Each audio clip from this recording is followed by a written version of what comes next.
கிறிஸ்து உங்களுக்குள் இருப்பாரானால் பாவத்தின் காரணமாக உடல் மரித்ததாய் இருந்தால் நீதியின் காரணமாக ஆவி ஜீவனுள்ளதாய் இருக்கும். அன்பான சகோதர சகோதரிகளே, இன்று நம் தேசத்தின் சுதந்திரத்தை நினைவு கூறும் நாளில் ஒரு முக்கியமான சத்தியத்தை தேவன் நம்மை நினைவூட்டுகிறார். தேசம் சுதந்திரமாக இருக்கலாம், ஆனால் உள்ளம் சுதந்திரமா? வெளிப்புற சுதந்திரம் அல்ல, உள்ளார்ந்த சுதந்திரமே தேவன் விரும்புவது. நாம் ஒரு சுதந்திர தேசத்தில் வாழ்கிறோம். கொடி பறக்கிறது, சட்டங்கள் பாதுகாக்கின்றன.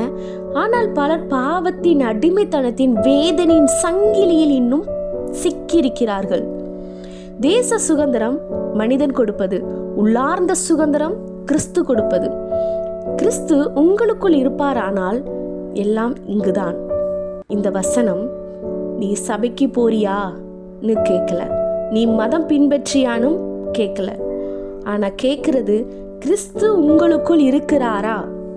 கிறிஸ்து வெளியில் இருந்தால் வாழ்க்கை மாறாது, கிறிஸ்து உள்ளே இருந்தால் வாழ்க்கை மாறும்.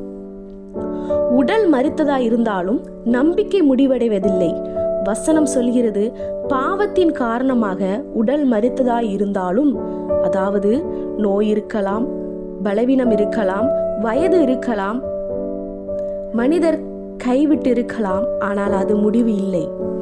நீதியின் காரணமாக ஆவி ஜீவனுள்ளதாயிருக்கும். இதுதான் தேவனின் வாக்குறுதி. உடல் சோர்ந்தாலும் ஆவி சாகவில்லை. ஏன்? கிறிஸ்து உள்ளே இருக்கிறார். இந்த உலகம் சொல்லுவது எல்லாம் முடிஞ்சது.